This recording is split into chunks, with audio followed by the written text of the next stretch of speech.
Okay, I'm here today, ladies and gentlemen, with James Francis Wright, the preeminent Freemason whistleblower in the world today. And he's just had an attempt on his life. James, welcome to the program. Hey, Vinny. Unfortunately, we are stretched for time here. I have an appointment to go to. So very quickly, I need you to tell the listeners exactly what happened.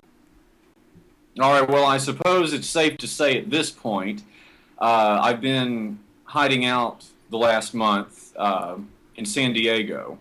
No one knows that really, but LA got to be carried pretty far away in that the Masons that are there seem to take it to a very strange, dark place. I was frequently walking out to see things like death threats left on my car, and to even get to it and leave them under the wiper the way they were doing, I mean, means that they either had to, one, scale an 8-foot security wall or just sit and wait for so long for the right moment for the electric gate to be opening or closing and scoot in, or so. I don't know how they did it, but they did. And it's been going on, and it's not anything that I can get properly explored by law enforcement or whatever. So decided to come down here, hide out, see what I would do next.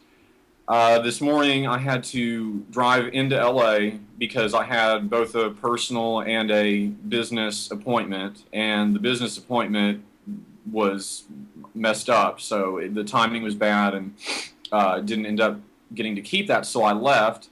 And I was followed the entire way by this tan minivan, and it had a Masonic decal, the square and compass, the most common one, on the back of it. And they were in front of me, they were behind me, they were, all over the place the entire 2 hours between LA and San Diego.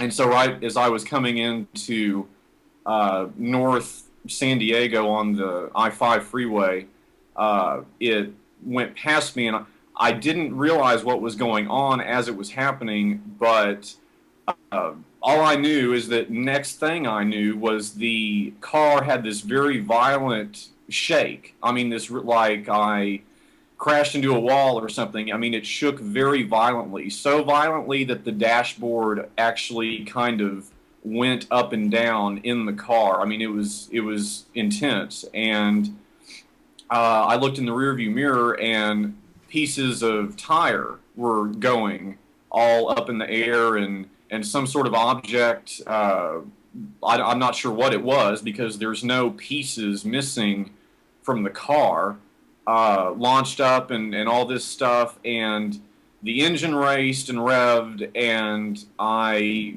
grabbed the wheel and just kind of careened off the road, got out and looked what happened, and my tire and all that was just in pieces. The wheel well is shredded, and it even, whatever went on down there was so violent that it even ripped off the trim on the side of the car. It's all mangled looking. It looks horrible. And but the car did it.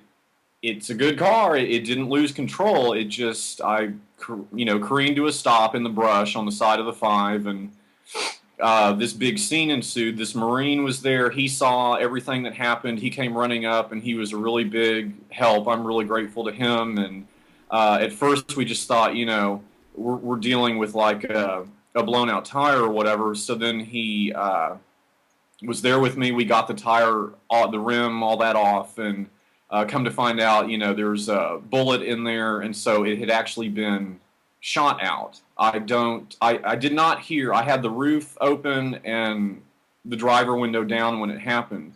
I didn't hear a gunfire or anything like that. So, but that's what happened, and so a big scene ensued on the side of the 5. It was, people were watching. It was a big deal, and then the Marine that helped me was, great. I don't know how I would have handled that without him jumping in and assisting. I mean, because he was helping to. He recognized me actually, and he said, don't trust these cops. They're just as crooked. Any one of them could be one, and he was real concerned about them being too close to me and everything. He was a phenomenal help.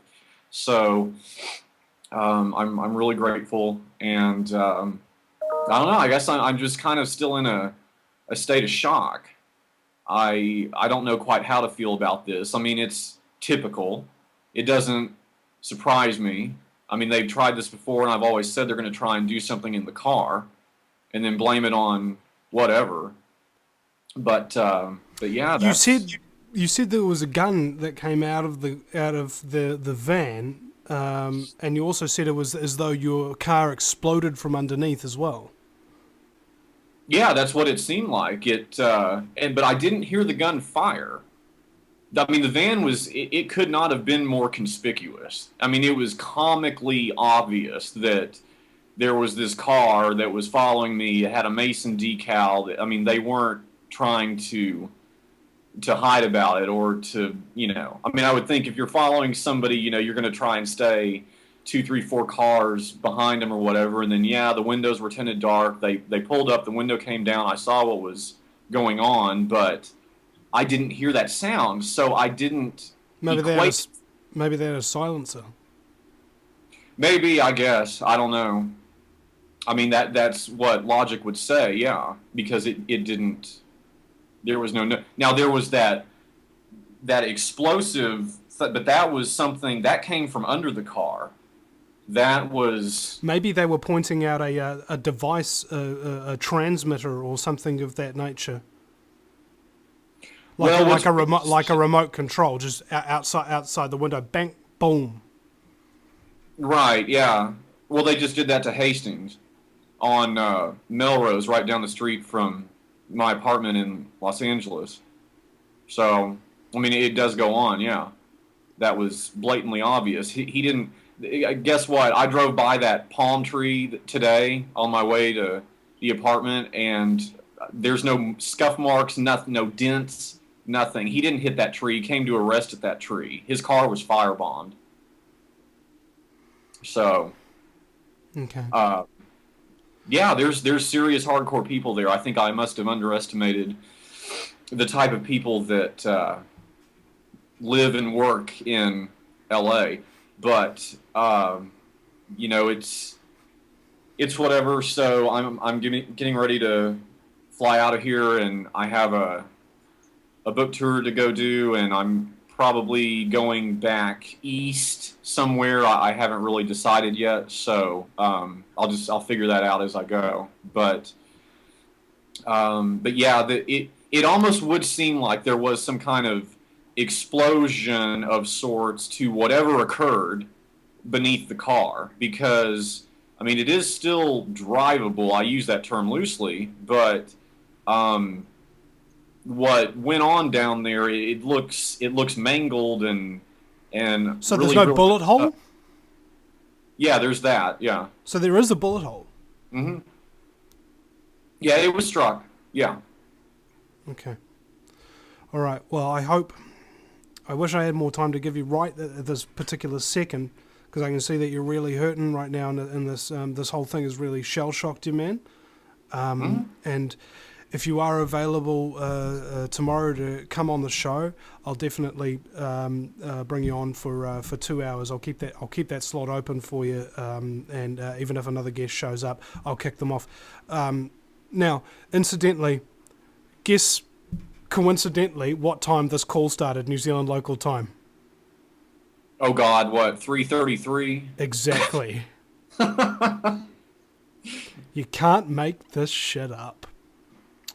Ladies and gentlemen, if you're viewing this video and you're religious, understand that evil does exist, and James is exposing it, and those who are the servants of scumbaggery, Satan, whatever you want to call it, are after him. And James needs your prayers and the protection of any mystical or physical force that is out there. If you can help him in any way you can, please do. I'm just doing my part here. James, thank you for your time.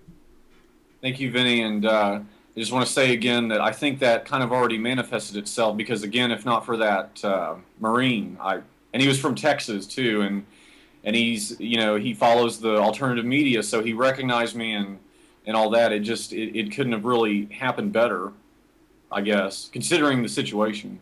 Exactly. So. It's a synchronistic thing, and for me, I think that's just evidence that there really is something up there watching out for you. Absolutely. Yeah. All right, James. Thank you. Thanks, you too.